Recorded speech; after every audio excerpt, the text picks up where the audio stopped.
The approved school, an institution for children once considered delinquent or beyond their parents' control. In truth, these homes were the state's way of handling thousands of Britain's most vulnerable and neglected youngsters. A BBC film crew captured the tone of life at one in 1969. Will you say grace, please? For what I have just received, may the Lord make us truly thankful. Amen. Stand. Into this kind of environment came Peter Righton, a serial abuser of children who'd quietly left a teaching job in the early 1960s amid complaints of abuse, and who would later become a founding member of the now notorious paedophile information exchange. Righton hid all this behind a respectable career as an academic training social workers and childcare staff.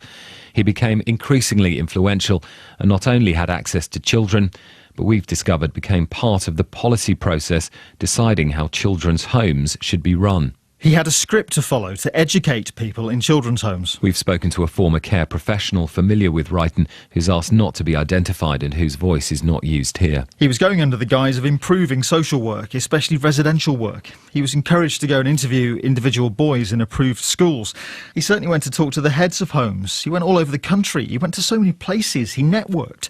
He was a very dangerous man because he was put in a position where he could abuse trust. By the early 1970s, Righton's work had been used by the government. This programme has seen a Home Office report authored by an advisory team in its then Children's Department, in which Righton is credited for his considerable assistance. The report set out plans for major reforms to approved schools, replacing them with the now more familiar residential children's homes. A more liberal system, with responsibility for care being passed from the government to local authorities. It required the hiring and training of hundreds of new social care staff, Righton's area of specialism. The fourth chapter of this report on staff training credits Righton. Ian Pace is a lecturer at City University who researches issues of institutionalised abuse. Some of Righton's interests certainly seem to be reflected here. He wrote extensively about the role of residential workers in childcare, and he in particular tried to sort of accelerate a process that was already in motion, that had moved away from the idea of having surrogate parents in childcare. In a more bizarre passage in the part of the report that credits Righton, the Home Office study says childcare staff should be trained in basic information about the organisation of primitive communities and the growth of civilization, and the significance of aesthetic values. Now, we know that Righton was a classic scholar from Oxford, very interested in the classical world, very interested in Greek mythology, and almost certainly deeply involved with the cult of the classical world that was very important to a large number of people in the paedophile movement, especially coming out of a book published in the 1960s called Greek Love, the term used for love between men and young boys. So here you have a Home Office research study,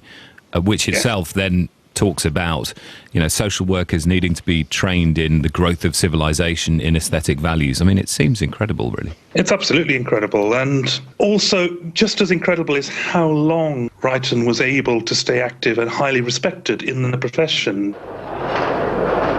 About half of you stood at the right time, but very slowly. Sit down again.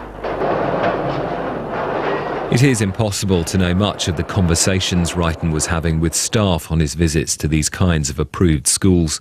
The former care professional we spoke to says Righton travelled extensively, specifically naming Rochdale, Preston and Bryn Estyn in Wrexham, later embroiled in a major abuse scandal where more than 140 children were alleged to have been assaulted over a decade-long period.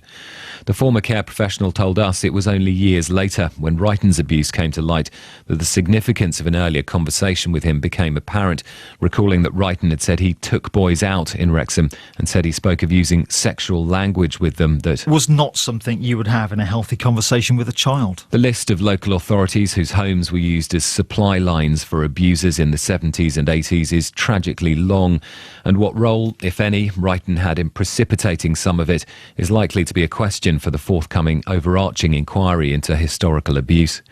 Peter Righton died a free man in 2007.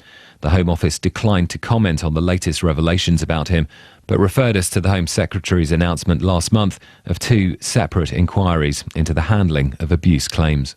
That was Tom Bateman reporting. And a reminder that if you know anything about those events, you can contact the programme. Our email address is today@bbc.co.uk.